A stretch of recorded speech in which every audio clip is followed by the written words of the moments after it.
Last fall, a Democrat called Tony DeLuca got reelected to the Pennsylvania State House while dead. While dead? I do support fracking, and I support fracking, and I stand and I do support fracking. All right, so if you don't like this video that we're about to check out, make sure you say something to Angel in the comments below, because she is the one that forced me to check this out. She's amazing though, but she's a little mean, okay? All right? Blink if you need help. All right, thank y'all so much for clicking play. Hopefully you hit the like button. Go to LFRFamily.com to ask me about the Bang Bang Tea. Get that Bang Bang Tea, y'all. Good evening and welcome to Tucker Carlson Tonight on a Friday. Last fall, a Democrat called Tony DeLuca got reelected to the Pennsylvania State House. Man, Tony DeLuca, that sounds like a crime boss, bruh. Tony DeLuca? Oh, his family was definitely in the mob.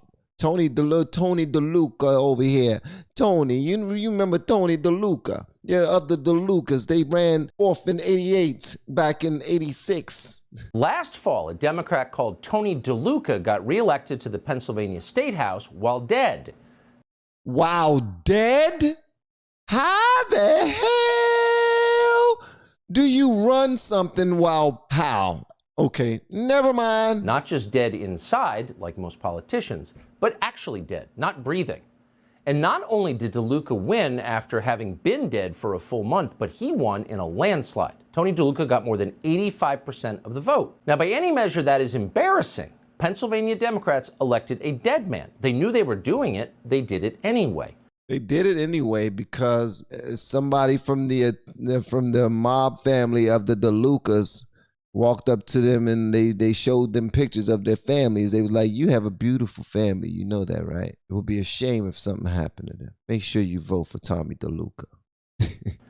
This would seem to defeat the idea of representative democracy, which is that you vote for people so they can represent you. But party leaders in Pennsylvania were not embarrassed. They were proud. Quote, "Well, we're incredibly saddened by the loss of Representative Tony DeLuca," they said in a statement. We are proud to see the voters continue to show their confidence in him. That's BS. That sounds like a super duper cover up, man. Cut the crap. We're proud to see the voters continue to show their confidence in him.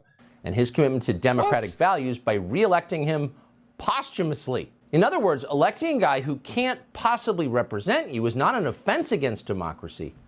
It's the essence of democracy. Now, it's not a typo. They put that in a press release.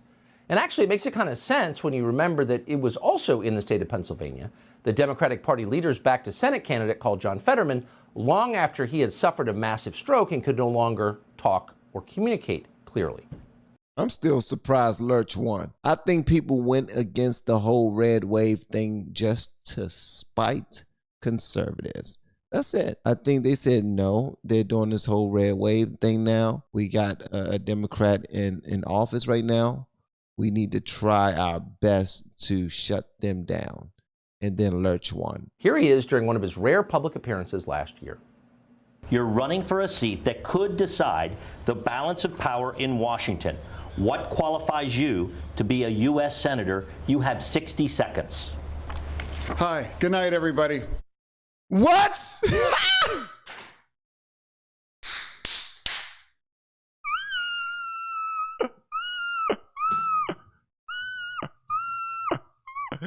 That's like the best answer ever. That is the best answer that I've ever seen, that I've ever heard in a debate. That is priceless, bro. Yeah, I got it.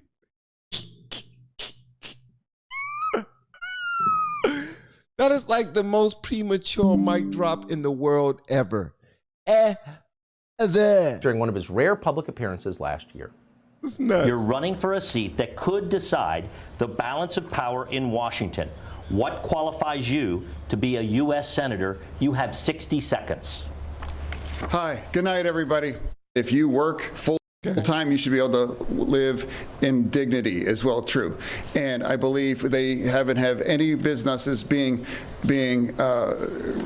we can't have businesses being subsidized by not paying individuals that just simply can't evade to pay their own way. You're saying See, I feel bad talking about him because he was sick, right? When? tonight that you support fracking, that you've always supported fracking, but there is that 2018 interview that you said, quote, I don't support fracking at all. So how do you square the two? I do support fracking, and I support fracking, and I stand and I do support fracking. I'm sorry, what? What? Hold on. I do support fracking, and I don't. I'm gonna shake my head no, and I'm gonna say I do support fracking. What? Yo, what's going on with him, man? Okay. No, did y'all just now hear? Did I miss that properly? Because he was shaking his head no, and he was saying, "I do support fracking. I do support fracking." I do support fracking, and I support fracking, and I stand and I do support fracking. Is he 100% well now? Because I don't want to say anything that will come back and bite me in my tail because he was sick while this was happening. What the holy hell did I just now see? What did I just now see? Now, that debate, as you well remember, was considered shocking by most everyone who saw it, but not by Democrats in Pennsylvania. They didn't seem even mildly ashamed to be caught running a candidate who couldn't speak.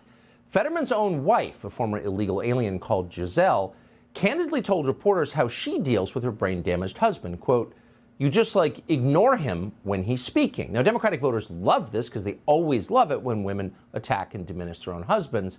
It makes them feel like they're not alone. It's totally normal to hate your husband. And of course, they took Giselle's advice and they elected John Fetterman to the Senate.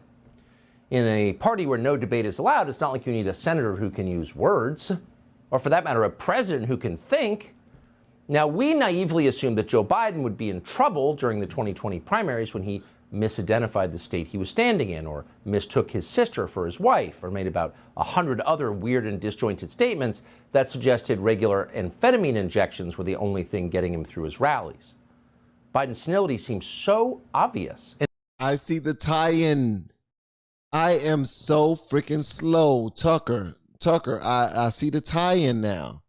You saying first Democrats voted for someone who was dead, literally dead. And then Democrats voted for someone who was not there mentally at all. And they clearly seen it, period. They understood clearly that the brother was not there at all. Okay? And our president who's in office right now, bruh, he's not there. And I'm still wondering why in the hell would Bill Maher say Joe Biden would make a better president than Donald Trump? Because right now Joe Biden is doing a great job. Man, please. And it was obvious. But what we missed was how much the Democratic Party had changed. Joe Biden's campaign was never about Joe Biden. He could have been anyone, dull or sharp, old or young, alive or dead.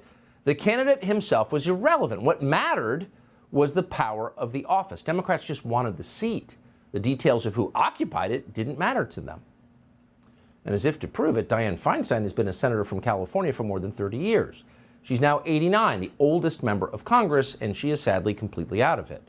Last month, she learned that her staff had announced her retirement from the Senate. She had no idea. Watch this. I haven't made that decision. I haven't released anything. It will be my plan. You put out the statement? Put out your statement. I didn't know they put it out. Okay. So it is what it is. So it is what it is. Bless you, Grandma. Bless you, Meemaw. We put out your statement, Feinstein's staff informs her. We've decided you're leaving your job. And no, we didn't tell you because we don't care what you think. You're just the senator. Shut up and vote. You're just the old lady in the corner. Be quiet. You're the old lady in the corner. Someone go get her, please. And Dianne Feinstein just kind of nods and accepts it. Keep in mind, this person sits on the, quote, Intelligence Committee in the United States Senate. And it's sad, really. You'd think even a corrupt machine state like California would deserve more than this. That's messed up that they take advantage of the old people like that. Democrats, man, y'all should be ashamed of yourselves for taking advantage of the old people like that. You bring them to steak dinners and you just serve them applesauce. That's what you're doing. You're inviting them to steak dinners so that they can do things for you or vote a certain way for you. And you just give them applesauce and push them in the corner. You're voting for dead people. You're voting for people who can't really think straight. Voters voted for her, assuming she would be aware of their surroundings and maybe keep their best interests in mind. But no, nobody in the party cares because representative democracy means nothing to Democratic leaders. And they don't mind if you know they feel that way. So that's how Washington actually works.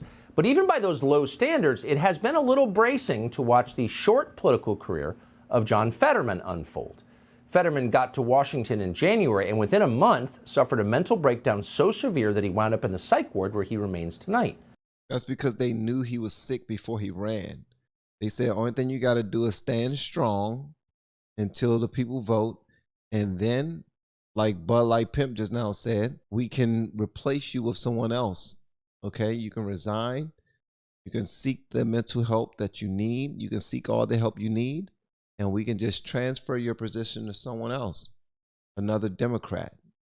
But just stand strong and win the nomination. Can you do that? Because Dr. Oz does not have, he don't have the experience to beat you. He should not beat you. They've polled a great deal, and they probably already knew that, Dr. Oz was not going to beat him at all. So they just said, man, just don't die, all right? Just stand there and don't die, and don't say anything dumb. Okay, you done said something dumb. Okay, you said something dumb again. All right. Try not to say too much, and don't die. And we're not mocking John Fetterman. Of course, we feel for him, sincerely. But the mercenaries in his orbit, very much including his wife Giselle, should be ashamed of what they have done. Apparently, Fetterman cracked under the strain of a Senate campaign in which he was forced to pretend that the brain damage he had suffered from a stroke wasn't actually a big deal. No problem, I'm fine. But he was not fine. He was so close to the edge that within weeks of getting to Washington, he wound up in a mental hospital as an inpatient. He has not appeared in public since. And we're supposed to think that's not a big deal. We're not even supposed to think about it. And just to show how completely normal it is for newly elected U.S. senators to have mental breakdowns and disappear from public view, that's such not a big deal that Fetterman somehow just co-sponsored legislation in the U.S. Senate. Quote, U.S. Senators Bob Casey and John Fetterman of Pennsylvania, reads a straight-faced news report, joined a bipartisan group of senators on Wednesday introducing new legislation aimed at preventing future freight train derailments like the one last month in East Palestine, Ohio. Man, Tucker Carlson don't pull, he never pull punches, man. Like, this is what he do. When he does a story, they talk about everything and everybody, okay? Even your daggone wife. Even your mama, even your kids, if they are complicit. So here you have a guy who's getting round-the-clock psychiatric care, deciding how to prevent train derailments. There's so many questions here. But the most obvious one is a logistical question. How is John Fetterman doing this if he's in the psych ward? And we don't know, because no one will say. Fetterman's chief of staff, a man called Adam Gentleson, is blocking anyone who dares to ask that question on social media, on Twitter, for example. Stephen Miller of the last White House asked Gentleson this, quote, Adam, who is co-signing and introducing legislation from Senator Fetterman's office while he himself is currently hospitalized and under current medical observation? That's a good damn question. Oh, no answer. That's a good question. No answer. Gentleson just blocked Stephen Miller in response. But that's a good answer. Like, who's running his office while he's in the hospital? Who's next up? Who's acting? Isn't that what they call it in the federal government? They say acting. Who's acting for Fetterman? Somebody got to be acting for him. Gentleson just blocked Stephen Miller in. Oh, Bud Light Pimp knew. Bud Light Pimp said that I should run for office, and I knew. I appreciate you, though. That's like the nicest thing that anybody could say to me. But yeah. Response. So the problem with this is not John Fetterman himself. Once again, it's impossible not to feel sad for John Fetterman or anyone else who suffers from mental illness. A lot of us are eccentric. Some of us are very eccentric. And a tolerant and compassionate society should do its best to help people suffering from problems like depression or schizophrenia or whatever. The problem is that a society that elevates people who are mentally ill is doomed. Wouldn't a functional society elevate people to positions of leadership who are the wisest, the smartest, the sanest? You know what it reminds me of? It reminds me of Weekend at Bernie's, where they still want to do whatever they want to do. They know that people are, you know, either dead physically. Shout out to Tony DeLuca. Rest in power, my man. You know, thoughts and prayers to you and your family. I don't know how long ago that happened. But they're voting for people who are dead physically and just dead inside, emotionally or mentally. And they're just dressing them up just to win. And then they say, we will take it from here. We will write up everything you have to say. We will tell you everything you have to do.